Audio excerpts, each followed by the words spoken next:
The sneak attack on Pearl has crippled the American Pacific Fleet. 4 cruisers, 5 destroyers, and 4 auxiliary ships have been damaged or destroyed. None of the fleet's 8 battleships have been spared. 4 are sunk, and the rest have taken heavy damage. But by striking when none of the 7 U.S. aircraft carriers were in port, the Japanese made a critical mistake. And they know it. Starting now, Enterprise and her fellow carriers are at the top of the enemy hit list. Of course, the Japanese wanted them carriers. Because first of all, they're taking out one of our ships, then they're taking out airplanes, and they're taking out personnel all at the same time. So they're like killing 3 birds with 1 stone. They believe if they could have knocked out all of our carriers, that they could win this war hands down. We knew that we were an awful big target. Enterprise sails out of Pearl on Tuesday morning into a strange new world, where the threat of death looms just over the horizon. I suspect every one of us probably would have had in our mind, well, why did this have to happen? But now that it has, what are we going to do about it? When we went back to sea on Tuesday morning, for all we knew, we were right into the jaws of the Imperial battle fleet. So we were a bunch of scared sailors. Understandably, tensions are high aboard Enterprise and within her task force. Fear of enemy submarines is pervasive. All eyes are open for them. Someone spotted something they thought was a periscope, and of course the destroyer escorts opened fire on it. Dropped a few depth charges around. This thing kept bobbing up periodically, and they finally got up close enough to see what it was. Someone had lost a mop overboard somewhere during the line, and this thing was, the mop handle kept bouncing up toward the surface. And everyone was a little bit amazed about all of the depth charges and ammo was wasted on that mop.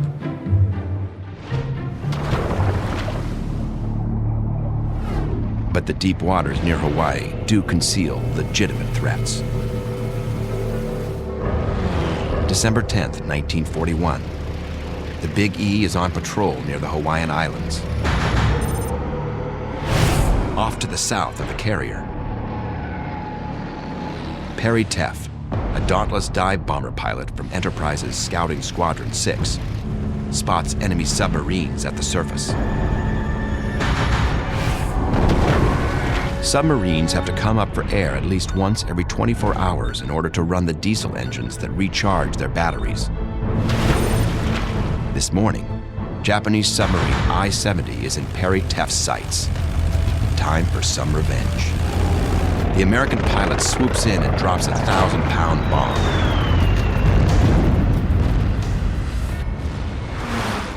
The explosion rocks the Japanese submarine, damaging it and preventing it from diving beneath the surface.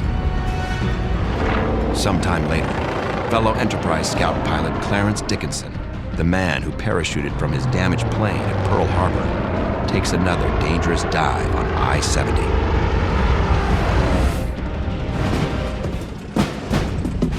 Being a dive bomber pilot in World War II takes nerves of steel. Dauntless pilots execute this death-defying maneuver at 275 miles per hour with their canopies open so that they can bail out quickly if they're hit. To ensure the element of surprise, they take their dive at an insanely sharp angle of 70 to 75 degrees. 70-degree dive angle on a World War II dive bomber. It's pretty dynamic. It's like your face is pointing at the ground. If I hold you up by your feet, give you just a little bit of push forward, that's 70 degrees. And we don't have to dive at 70-degree angles today because technology has allowed us to do much less dynamic dive angles. Dickinson plunges down towards the sub and finishes the job.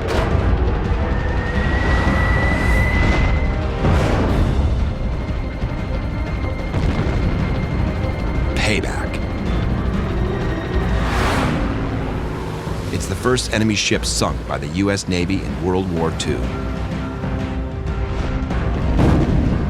And the kill belongs to USS Enterprise.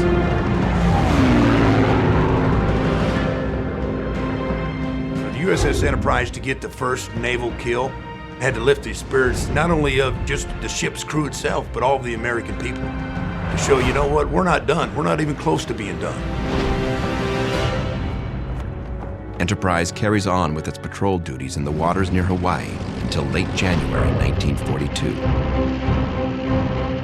Try as it might, the ship has no luck locating enemy planes and surface vessels near its home islands. The Japanese fleet has long since retired to distant waters.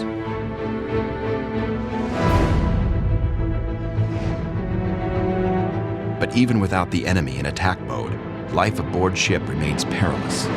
Every time a plane takes off or lands on the carrier's deck, death is in the air.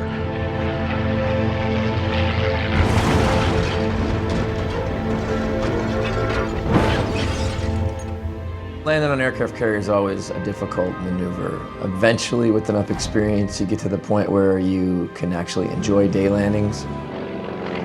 Night landings are always not enjoyable. From the time of the very first carriers, the Navy set out to document any aviation mishaps so that when mistakes are made, other pilots on board and across the entire fleet can learn from them. James Barnhill, the ship's bugler, is also a skilled photographer. One of his jobs is to film these death-defying takeoffs and landings. I saw so many that would bounce and go over the side or came into one side of the flat deck or the other and go into the catwalk.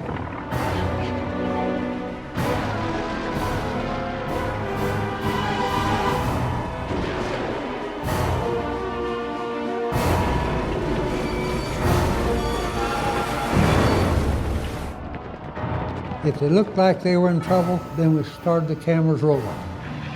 If it looked like it was a good landing, we didn't bother.